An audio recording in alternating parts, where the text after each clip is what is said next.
Prime minister صاحب کے احکامات کے مطابق آج کابینہ کی جو بریفنگ ہے وہ میں دے رہا ہوں. تو شروع کرتے ہیں جو امپورٹنٹ ڈیسیجنز ہیں ان سے جو ہے وہ شروع کرتے ہیں. سب سے پہلے آج کی جو اخبارات ہیں ان کی ایک ہیڈ لائن ہے کہ پاکستان نے ہندوستان سے کاٹن اور یون منگانے کی جو اجازت ہے وہ دے دی ہے. دیکھیے سب سے پہلے تو میں جو ہمارے میڈیا کے اسپیشلی دوست ہیں اور اسپیشلی جو نیوز ایڈیٹرز ہیں ان کو یہ بتانا چاہتا ہوں کہ حکومت کے اندر بہت مختلف لیول کے اوپر فیصلہ سازی ہوتی ہے اور اس کے بعد جو حتمی فیصلہ سازی ہوتی ہے وہ کابینہ میں آ کے ہوتی ہے. سو جو اکنامک کونسل کا جو فیصلہ ہے وہ ایک ریکمنڈیشن کی حیثیت رکھتا ہے حکومت کے لیے یا کابینہ کے لیے. وہ اس کو ماننا لازمی نہیں ہے اور صرف اس وقت فیصلہ حتمی ہوتا ہے جب کابینہ اس کی اپروول دے دے. سو آج جو ہیڈ لائن چھپی کہ پاکستان نے کوئی ہندوستان سے جو ٹیکسٹائل کے ضمن میں تجارت کا فیصلہ کیا ہے وہ درست نہیں تھی. یہ ای سی سی کی ریکمنڈیشن ضرور ہے لیکن وفاقی کابینہ نے اس طرح کا کوئی فیصلہ جو ہے نہیں کیا. حکومت پاکستان کی ایک اسٹیٹڈ پوزیشن ہے اور پوزیشن یہ ہے کہ جب تک کشمیر کے اوپر جو ہندوستان کا قبضہ ہے اور جو پوزیشن چینج کرنے کی کوششیں ہیں وہ واپس نہیں ہوتی اس طرح کے جو فیصلے ہیں وہ اس چھلنی سے گزارے جائیں گے جو کہ اس ضمن میں پاکستان کی حکومت نے متعین کی ہے. لہٰذا یہ کہنا کہ ای سی سی کے فیصلے کو کوئی حکومتی فیصلہ سمجھا جائے یہ درست نہیں ہے اور اس وقت تک حکومت پاکستان نے ہندوستان کے ساتھ کسی قسم کی تجارت کا فیصلہ جو ہے اس کی منظوری نہیں دی ہے. نمبر 1. اور جو نریندر مودی صاحب نے خط لکھا وزیر اعظم صاحب کو اور اس میں انہوں نے نیک خواہشات کا اظہار کیا. ہندوستان اور پاکستان کے تعلقات میں بہتری ساری جو خطہ ہے اس کے لیے ایک اچھی بات ہے. ہماری معیشت جو ہے اس سے ترقی کرتی ہے لیکن یہ ترقی کشمیر کی قیمت پر نہیں ہو سکتی. اسی لیے وزیر اعظم پاکستان نے جب خط لکھا جو واپس جواب دیا نریندر مودی صاحب کو اس میں انہوں نے جب امن کی بات کی تو ساتھ ہی اس امر پر بھی زور دیا کہ آپ کشمیر کے مسئلے کے حل کی طرف بڑھیں. سو جو حکومت پاکستان کی وزیر اعظم عمران خان کی ایک اسٹیٹڈ پوزیشن ہے وہ یہ ہے کہ جنوبی ایشیا میں امن کی جو کنجی ہے وہ کشمیر کے مسئلے کے حل میں اور اگر آپ امن چاہتے ہیں آپ کو کشمیر کا مسئلہ حل کرنا پڑے گا. اور اس ضمن میں جو پہلا اقدام ہے وہ یہ ہوگا کہ آپ کو 5 اگست کی پوزیشن پر واپس جانا ہوگا. اگر آپ واپس جاتے ہیں اس پوزیشن کے اوپر ہندوستان اور پاکستان کے درمیان تعاون کی نئی راہیں کھل سکتی ہیں اور یقینی طور کے اوپر یہ اس خطے کے لیے گیم چینجر ریلیشن ثابت ہو سکتا ہے. لیکن یہ نہیں ہو سکتا کہ آپ بھارت کے اندر مسلمانوں کو ایک دوسرے درجے کا شہری سمجھیں, مسلمانوں کا قتل عام کیا جائے, کشمیر کے لوگوں کو ان کے حقوق نہ دیں اور ہم یہ سمجھیں کہ اس سب کے باوجود ہم اور ہندوستان ہنسی خوشی رہ سکتے ہیں. ایسا ممکن نہیں ہے. لہٰذا سب سے اہم بات یہ ہے آج کابینہ نے جو یہی پوزیشن ہے حکومت پاکستان کی اور وزیر اعظم عمران خان نے بالخصوص اس پوزیشن کو ری ایٹریٹ کیا ہے, اس کے اوپر دوبارہ زور دیا ہے اور اسی پوزیشن کو لے کر کے ہم آگے بڑھیں گے. اور اب بھی ہم ہندوستان کے ساتھ تعاون کرنا چاہتے ہیں, دوستی کرنا چاہتے ہیں, معیشت میں آگے بڑھنا چاہتے ہیں لیکن ہندوستان کی طرف سے پہلی شرط یہی ہوگی کہ وہ کشمیر کے اوپر 5 اگست کی پوزیشن پر واپس جائے. دوسرا اہم فیصلہ جو آج کابینہ نے کیا کووڈ کے اوپر. آپ کو معلوم ہے کہ پاکستان میں جو سچویشن ہے وہ ہر لمحہ تبدیل ہو رہی ہے. بدقسمتی سے یہاں پر کووڈ کیسز میں بے پناہ اضافہ ہوا ہے اور جو تیسری لہر ہے ہم اس کا سامنا کر رہے ہیں. پاکستان ان چند ممالک میں شامل ہے جنہوں نے کووڈ کا مقابلہ, کرونا کا مقابلہ اس طرح سے کیا کہ عالمی دنیا نے اس کی مثالیں دی. جب شروع میں یہ فروری میں جب یہ کووڈ پاکستان میں آیا اس وقت جب جو اقدامات ہم نے ایئرپورٹس کے اوپر لیے, جو اقدامات ہم نے اندرون پاکستان لیے, اس کی کوئی مثال بیرونی دنیا میں نہیں ملتی, جس کی وجہ سے ہم نے کرونا کی پہلی دونوں لہروں کا بڑی کامیابی سے مقابلہ کیا. آج جو تیسری لہر جاری ہے اس پہ ظاہر ہے کہ بہت افیکٹ ہو رہے ہیں، لوگ بہت متاثر ہو رہے ہیں، اور اس وقت بھی حکومت پاکستان کی یہ کوشش ہے کہ ہم کرونا کی لہر کا اسی منظم انداز سے مقابلہ کریں جس طرح ہم نے پہلی 2 لہروں کا مقابلہ کیا تھا۔ اور آج جو کابینہ نے اس ضمن میں اہم فیصلہ کیا ہے وہ 2 ویکسینز اس وقت، آپ پہلی بات تو آپ یہ ذہن میں رکھیے 98% جو پاکستانی ہیں ان کو مفت ویکسین اویلیبل ہوگی، اور یہ تمام ویکسین حکومت پاکستان اپنے پیسوں سے منگوا کے یا جو اسے عطیہ ملے گا اس سے منگوا کے 98% پاکستانیوں کو فری ویکسین لگے گی۔ 2% پاکستانی جو کیو میں نہیں لگنا چاہتے، جو لائن میں نہیں لگنا چاہتے، ان کے لیے ہم نے فیصلہ کیا تھا کہ ہم پرائیویٹ ویکسین کی بھی اجازت دے دیں۔ اب پرائیویٹ ویکسین میں 2 مسئلے ہیں۔ ایک مسئلہ تو یہ ہے کہ جو امپورٹر ہے وہ ویکسین دنیا میں تلاش کر کے لاتا ہے، کیونکہ یہ ایسے اویلیبل نہیں ہے۔ جب وہ تلاش کر کے لاتا ہے تو وہ اس کو اپنی من مانی قیمت پہ بیچنا چاہتا ہے۔ اب ایک طرف ہم چاہتے ہیں کہ وہ 2% پاکستانی یا 3% پاکستانی جو کہ لائن میں نہیں لگنا چاہتے اور لائن جمپ کر کے اپنے پیسوں سے لگوانا چاہتے ہیں، ہم ان کو یہ سہولت دینا چاہتے ہیں۔ اور دوسری طرف ہم پرائم منسٹر صاحب کا یہ بھی ایک بالکل قطعی موقف ہے کہ لوگوں کو لوٹنے کی بھی اجازت نہیں دینی چاہیے، تو اس کے لیے ایک بیلنسڈ پوزیشن جو ہے وہ ایک کریٹ کرنی ہے۔ اس وقت 2 ویکسین جو ہیں وہ پاکستان میں امپورٹ ہوئی ہیں۔ ایک روسی ساختہ ویکسین ہے جس کا نام سپتنک ہے، اور ایک چائنی ساختہ ویکسین ہے جس کا نام کینسائنو ہے۔ جو سپتنک کا جو ریٹ ہے اس کے اوپر ایک تنازع ہے جو کہ اس وقت سندھ ہائی کورٹ میں اس وقت چل رہا ہے۔ جو ہی سندھ ہائی کورٹ کا حتمی فیصلہ اس میں آئے گا تو سپتنک کی جو پرائس ہے وہ اس کے مطابق فکس ہوگی۔ فی الحال کینسائنو کی جو پرائس ہے وہ 4225 روپے فکس کی گئی ہے۔ یہ جو کینسائنو چائنا کا جو اس وقت ٹیکہ ہے یا جو جاب ہے یہ 1 لگتا ہے۔ باقی آپ کو معلوم ہے کہ تمام جو ویکسینز ہیں، فائزر ہے یا ماڈرنا ہے یا باقی جو ساری ویکسینز ہیں، یہ ساری ویکسین 2 جابس لگتی ہیں، لیکن یہ جو چائنا کا یہ جو کینسائنو ہے اس کی 1 ڈوز جو ہے وہ کافی ہے، اور اس کی قیمت 4225 روپے جو ہے وہ رکھی گئی ہے۔ اس کے ساتھ صرف جانسن اینڈ جانسن ایک اور ہے جو کہ 1 لگتی ہے، لیکن بہرحال اس سے ہم نے 1 ویکسین کا مسئلہ حل کر دیا ہے۔ دوسری ویکسین کا جو ہی ہائی کورٹ سے یہ ڈیسیژن آتا ہے ہم اس کے مطابق جو ہے وہ آگے بڑھیں گے۔ اس کے ساتھ ایک اور بہت بڑی جو کامیابی ہمیں حاصل ہوئی ہے وہ ہیلتھ کارڈز ہے۔ دیکھیے اب آج کابینہ نے فیصلہ کیا ہے کہ گلگت بلتستان اور اسلام آباد کے تمام شہریوں کو بھی جو صحت کارڈ ہے اس کی سہولت جو ہے وہ میسر ہوگی، اور اس کا دائرہ کار جو ہے اب خیبر پختونخوا میں تمام شہریوں کو یہ سہولت حاصل ہے، اب اسلام آباد میں اور گلگت بلتستان کے تمام لوگوں کو بھی یہ صحت کارڈ کی سہولت جو ہے وہ میسر ہوگی۔ اور آپ کو معلوم ہے کہ صحت وزیر اعظم صاحب کے دل کے بہت قریب سبجیکٹ ہے، یہ ایک ایسا موضوع ہے جس کے اوپر وزیر اعظم صاحب کو بہت ان کا جو دل ہے وہ اس کے لیے دھڑکتا ہے، دکھتا ہے، تو انہوں نے خود بھی شوکت خانم میموریل ہاسپٹل بنایا، اور ان کی کوشش یہ ہے کہ زیادہ سے زیادہ پاکستانیوں کو ہم مفت علاج کی طرف جو ہے وہ لے کے جائیں۔ 43 کمپنیوں کی نئی قیمت جو 43 جو دوائیاں ہیں ان کی نئی قیمت کا بھی تعین کیا گیا ہے۔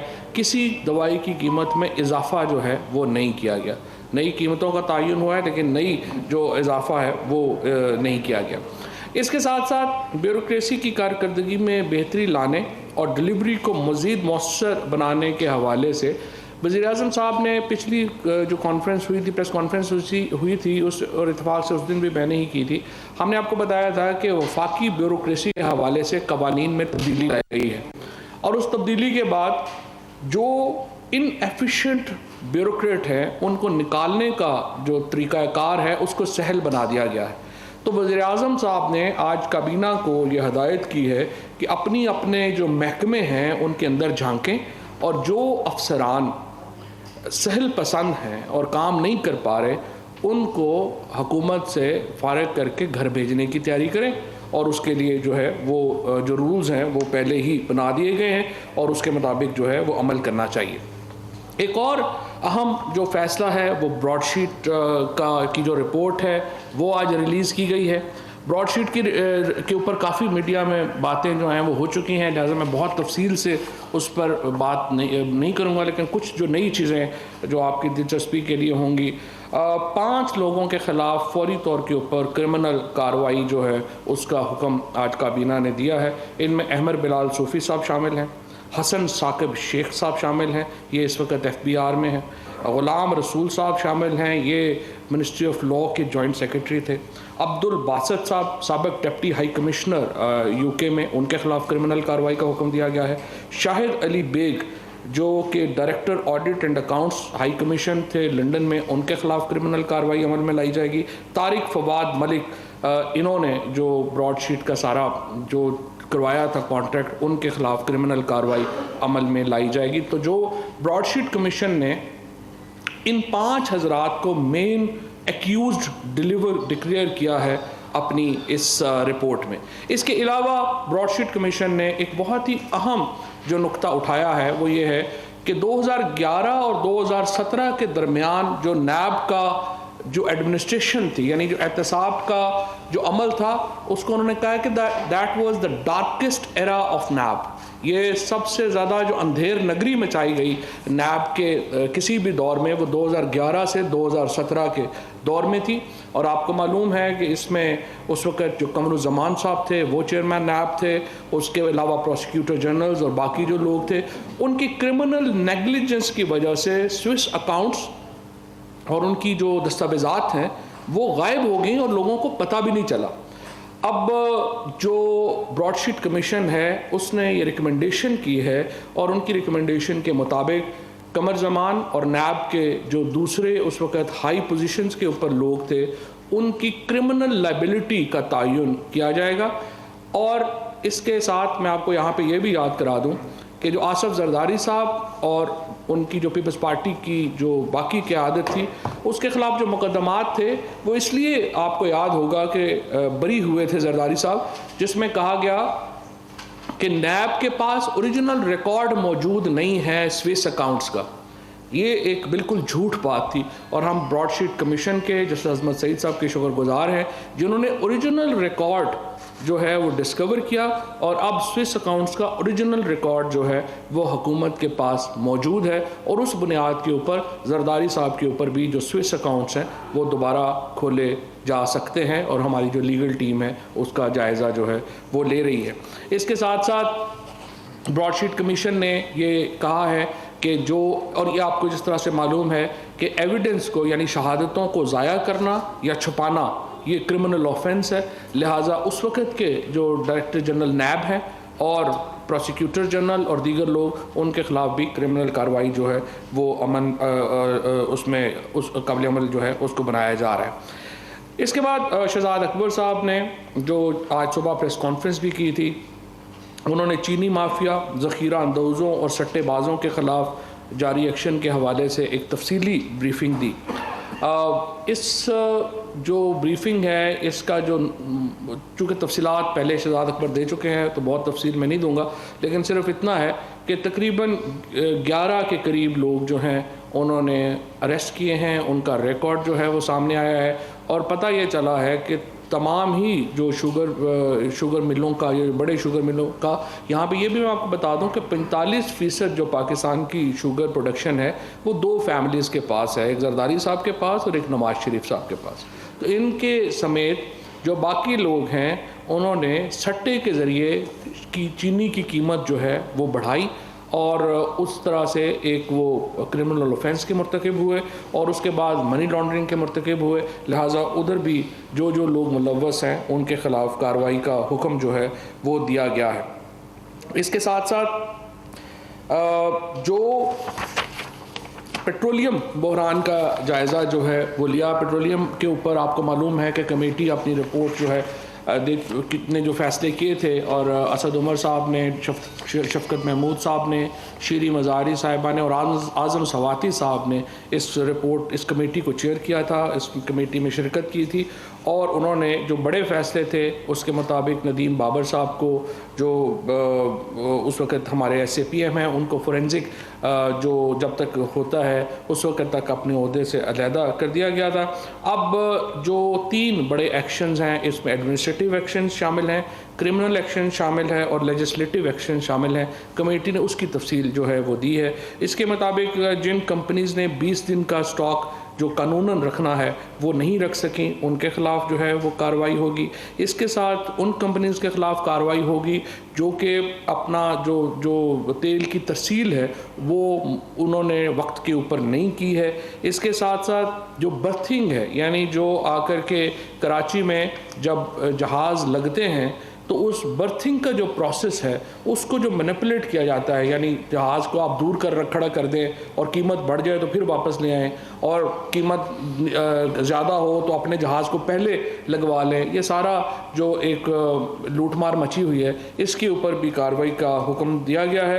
اور اس کے بعد اوگرا لا جو ہے اس میں تبدیلیاں کی جائیں گی تاکہ جو پیٹرولیم منسٹری میں اور اوگرا میں ایک بیلنس جو ہے وہ کریٹ کیا جا سکے۔ اس کے ساتھ ساتھ جو ایڈمنسٹریٹو میئرز لیے گئے ہیں اس میں ڈائریکٹر جنرل آئل جو ہے ان کو آئیڈینٹیفائی کیا گیا تھا کہ اس میں جو آفیسرز ملوث ہیں ڈائریکٹریٹ جنرل کے آئل کے، ان کو جو ہے وہ ریموو کر دیا جائے گا۔ اس طرح سے پورٹ قاسم اتھارٹی کے اوپر جو لوگ ہیں ان کو ریموو کیا جائے گا۔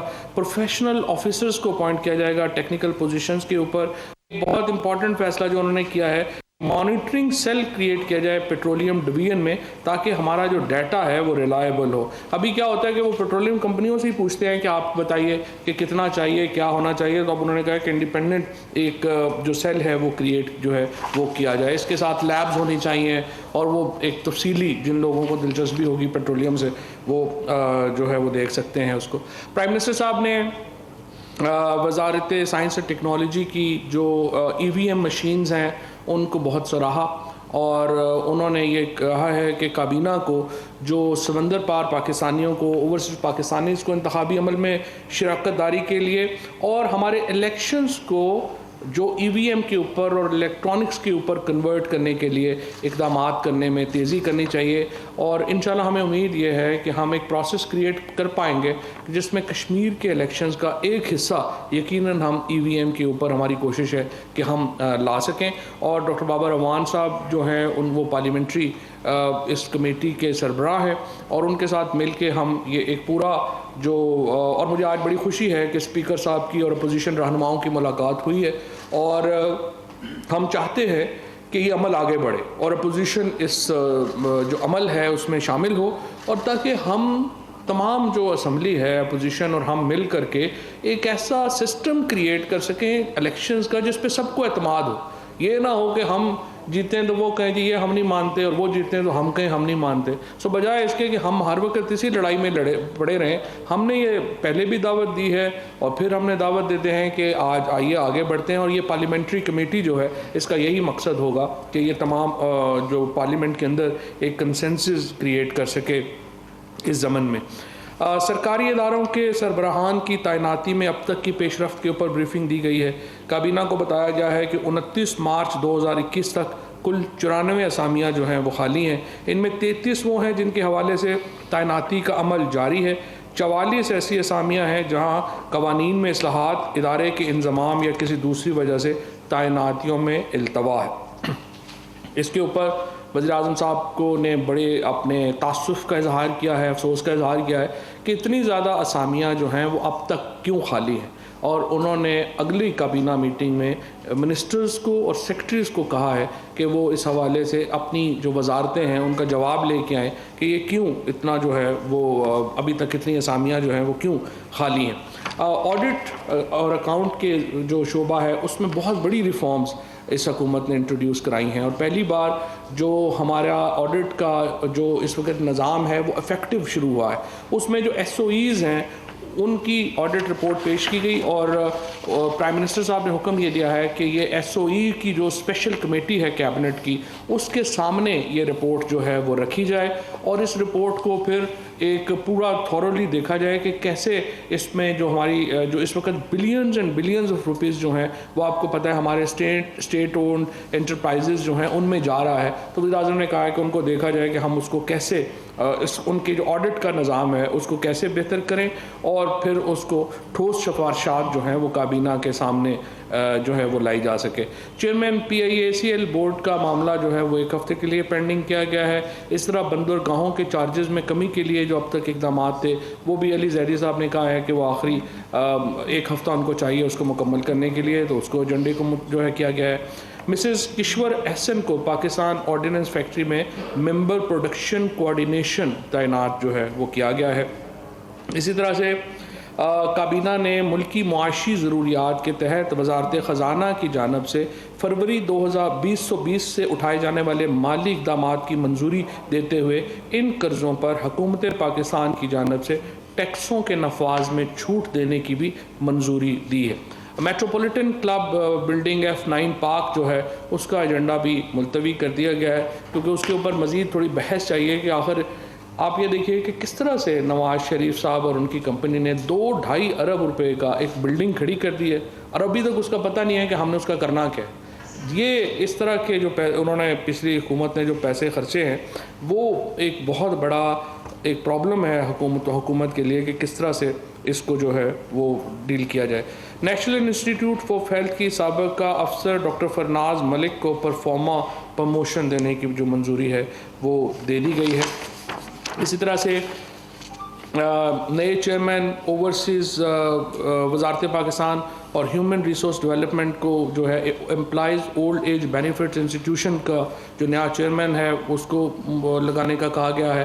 سپریم کورٹ نے حکم دیا تھا کہ کٹاس راج کو صوبائی جو کنٹرول ہے اس سے لے کے ایویکیو ٹرسٹ بورڈ کو دے دیا جائے, تو سپریم کورٹ کے حکم کے اوپر عمل درآمد جو ہے وہ کر دیا گیا ہے. پاکستان اسٹیل مل کی جو نجکاری ہے اس کی جانب ایک اور بڑا قدم ہوا ہے جبکہ کابینہ نے پاکستان اسٹیل مل کی سبسڈری کمپنی بنانے کی اجازت جو ہے بنانے کی منظوری جو ہے وہ دے دی ہے اور اب یہ جو اسٹیل مل کی نجکاری ہے اس کو اس عمل سے ایک تقویت ملے گی اور وہ آگے بڑھ سکیں گے. رولز آف بزنس 1973 میں ترامیم کی منظوری 1 ہفتے کے لیے جو ہے وہ ڈیفر کی گئی ہے. Engineer Maqsood Anwar Khan chief engineer operation and commercial پیڈو کو ممبر نیپرا خیبر پختونخوا سے تعینات کیا گیا ہے. یہ خیبر پختونخوا متعلقہ صوبہ جو ہے وہ سفارش کرتا ہے اور اس کے مطابق وفاقی کابینہ اس کی منظوری جو ہے وہ دیتی ہے. ایک جو کابینہ کمیٹی برائے قانون سازی کے 18 مارچ 2021 کے اجلاس میں لیے گئے فیصلوں کی منظوری دی گئی ہے. اس میں جو ایک اہم فیصلہ ہے خصوصاً اسلام آباد کے لیے وہ یہ ہے کہ تمام جو تھانے ہیں ان کو جو فنڈز ہیں وہ براہ راست اب ملیں گے. پہلے یہ ہوتا تھا, آپ نے دیکھا ہوگا کہ آپ پرچہ کرانے جائے تو پتہ چلتا ہے تھانے والے کے پاس جو ہے وہ کاغذ پینسل کی پیسے نہیں ہیں. وہ کوئی کہتا ہے مجھے پیٹرول کے پیسے جو دے دو, جو پرچہ کرانے آیا ہوتا ہے وہی بیچارہ پہلے کاغذ بھی لے کے آ رہا ہوتا ہے, وہی پینسلیں بھی لے کے آ رہا ہوتا ہے, اس لیے کہ ان کا جو خرچہ یا کہہ لیے کہ جو فائنانس ہے وہ تھانوں کے پاس نہیں ہوتا, وہ اوپر DPO کے پاس ہوتا ہے. تو اب ہم نے یہ تبدیلی کی ہے کہ تھانے کو براہ راست فنڈز جو ہیں وہ جائیں گے اور SHO اور جو متعلقہ جو بھی افسر ہوگا تھانے کا وہ خود اس کو خرچ کر سکے گا. اور میں سمجھتا ہوں کہ بڑی زبردست یہ ایک ریفارم ہے اور باقی صوبے بھی جو ہیں ان کو چاہیے کہ اس کے اوپر جو ہے وہ کام کریں. کابینہ نے ایک اور اہم جو فیصلہ ہوا ہے وہ یہ کیا ہے کہ والٹن ایئرپورٹ کو ڈی نوٹیفائی کر دیا گیا ہے.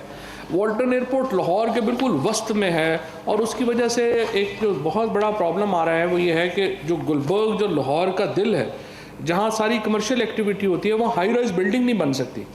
اب اس کو ڈی نوٹیفائی کرنے کے بعد یہ جو پورا علاقہ ہے گلبرگ کا یہ کھل گیا ہے اور یہاں پر ایک بہت بڑی کمرشل ایکٹیویٹی جو ہے وہ شروع ہونے جا رہی ہے. یہ جو والٹن ایئرپورٹ کا جو اپنا ایک زمین ہے اس کو ایک بالکل کمرشل ہب بنایا جا رہا ہے جہاں پر تمام جو ہے وہ طویل القامت بلڈنگز جو ہیں وہ آئیں گی. اس میں جو ہے پورا اس کو بزنس سینٹر جو ہے وہ کریٹ ہوگا, کیونکہ یہ بالکل درمیان میں ہے گلبرگ کے, اور آپ اندازہ لگا سکتے ہیں کہ اس کی کیا کمرشل ویلیو ہوگی. جو گلبرگ ایئرپورٹ, اس کی جو والٹن روڈ کی زمین کے بدلے میں سول ایویشن کو لاہور سے باہر زمین جو ہے وہ پنجاب حکومت دے رہی ہے. اس میں سول ایویشن اور پنجاب حکومت آپس میں پارٹنرشپ کریں گے اس زمین کی ڈیولپمنٹ کے لیے. P T D C board کی سفارش کو مد نظر رکھتے ہوئے مستقل مینیجنگ ڈائریکٹر کی تعیناتی تک آفتاب الرحمان صاحب جو ہیں وہ ان کو کہا گیا ہے کہ وہ ذمہ داریاں انجام دیں. یہ آج کے کچھ کلمس تھے جو میں نے آپ کے سامنے رکھے. جی سوالات. لیڈر ہیں پرویز شوکت صاحب, عباس کیسے کہے گا کہ نہ کریں. میری گزارش ہے کہ آج ہمارے لیے بڑا ایک افسوسناک دن ہے کہ پی ٹی کے حکومت نے سوات پریس کلب کے پابندی لگا کے سیل کر دیا, اور سوات کے وہ صحافی جنہوں نے دہشت گردی کی جنگ میں فوج کے ساتھ مل کے بے تحاشا قربانیاں دیں, ہمارے بہت سے ساتھی وہاں شہید ہوئے, اور یہ پریس کلب پاک فوج نے بنا کے دیا. دیکھیں آپس میں ہم ساتھ ہیں صحافیوں کے. عباس جی میں دوسرا سوال یہ ہے کہ آج بڑا اچھی بات کی کیبنٹ نے, جو یہ انڈیا کے ساتھ جو یہ وضاحت کی, بڑا پروپیگنڈا ہو رہا تھا, آج ایک اور وضاحت بھی کرتے ہیں. ہم روز سنتے ہیں مختلف چینلز پہ مسلم لیگ نون کے جو مایہ ناز لیڈر ہیں وہ کہتے ہیں کہ اس حکومت نے کشمیر کا سودا کر دیا. تو وہ کیا چیز ہے, کیا سودا کیا, اور کیا یہ کس طرح لوگوں کو بنایا جا رہا ہے. کشمیر کا سودا پاکستان میں کسی کی ہمت اور جرت ہی نہیں ہے کہ وہ کر سکے, اور عمران خان کے ہوتے ہوئے تو یہ ممکن ہی نہیں ہے. اور پاکستان تحریک انصاف کی حکومت, عمران خان کی حکومت کشمیریوں کے ساتھ کھڑی ہے. کشمیریوں کا جو لہو ہے وہ ہم اس کو مقدس سمجھتے ہیں, اور انشاءاللہ پاکستان ایک سیسا پلائی دیوار کی طرح ہم نے کشمیر کے اوپر جو ہے وہ جنگیں لڑی ہیں, اور پاکستان کی فوج, پاکستان کے سیاسی قیادت کشمیریوں کے ساتھ کھڑی ہے. سر 10 سیکنڈ کے 2 کوشچن.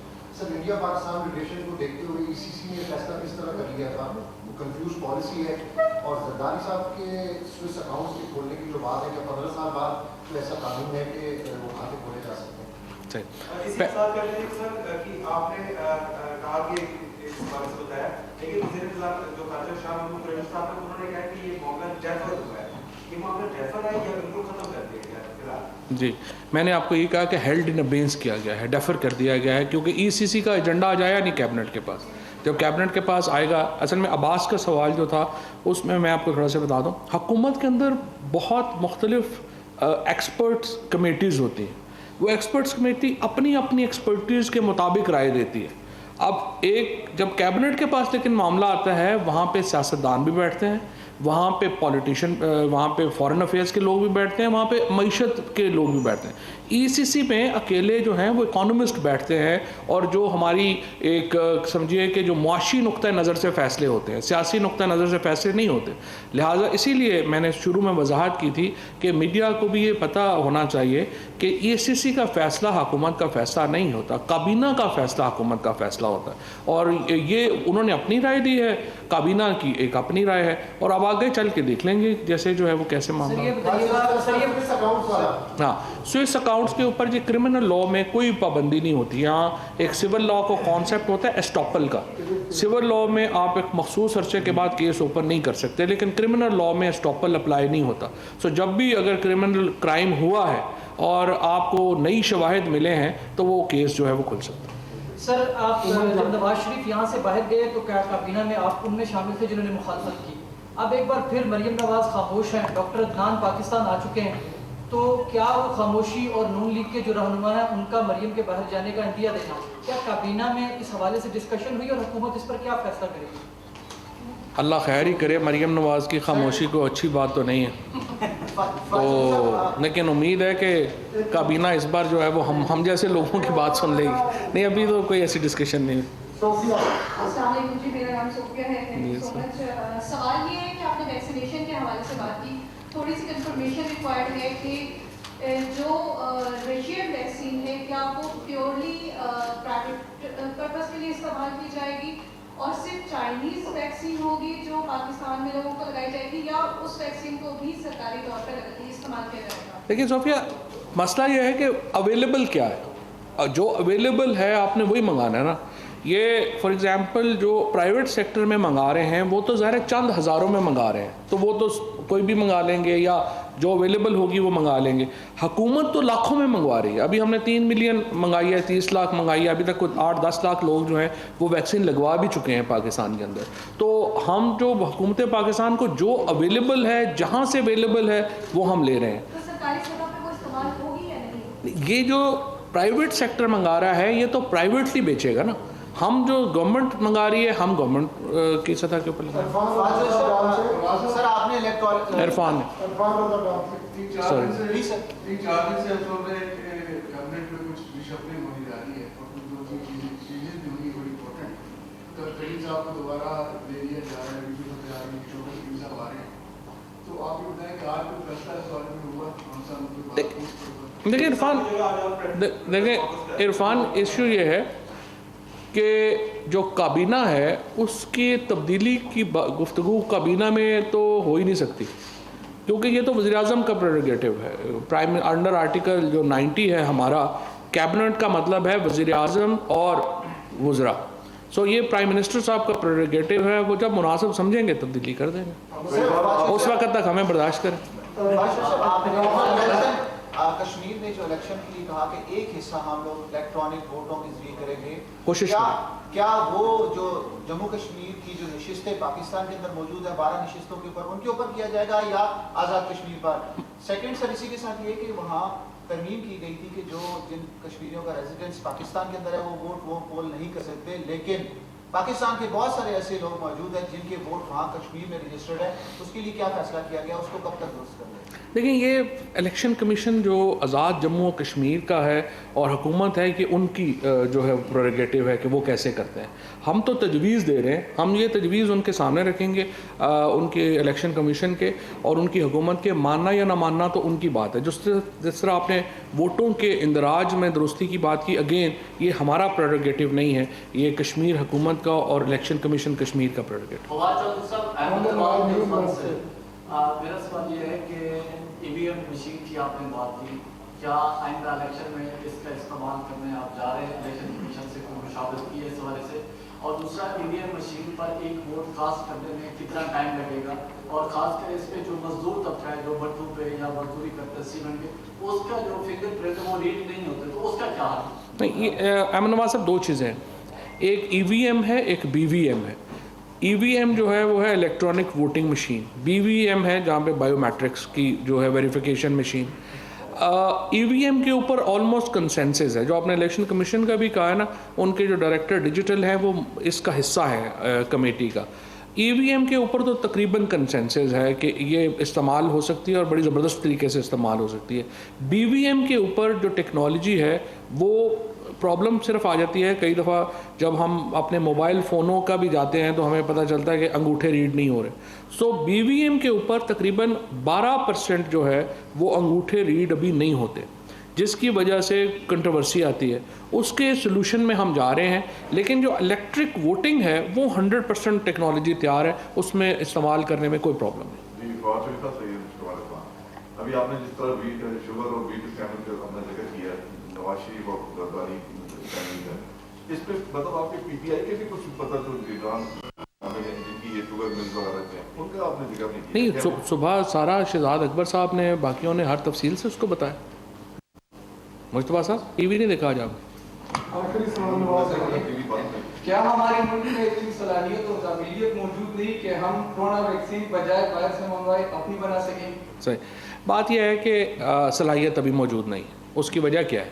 یہ جب انڈیا کا فار ایگزامپل ہم مثال دیتے ہیں تو انڈیا نے اپنا سیرم انسٹیٹیوٹ 40 سال پہلے بنایا تھا. ہم نے 40 سال پہلے جب سوئے رہے ہیں اور وہ اسپیشلی سول R&D میں ہم نے فوکس نہیں کیا تو آج ہم یہ نہیں کہہ سکتے کہ ہمارے پاس تو ابھی جو ہے وہ سانپ کاٹنے کی اور کتا کاٹنے کی ویکسین بھی ہم نہیں بناتے. اور ضروری بھی نہیں کہ ہر چیز ہم خود بنائیں, یہ ایک پورا پروسیس ہے. بیسک ویکسینز کے لیے ابھی جو ہے وہ پاکستان میں ہم نے کوشش شروع کی ہے, اور پاکستان میں جو سول R&D ہے اس کو پچھلے 40 سال میں بہت اگنور کیا گیا ہے. سو ایک دن میں یہ چیزیں نہیں ہوتی, کوشش جو ہے وہ ہمیں ضرور کرنی چاہیے. Thank you sir.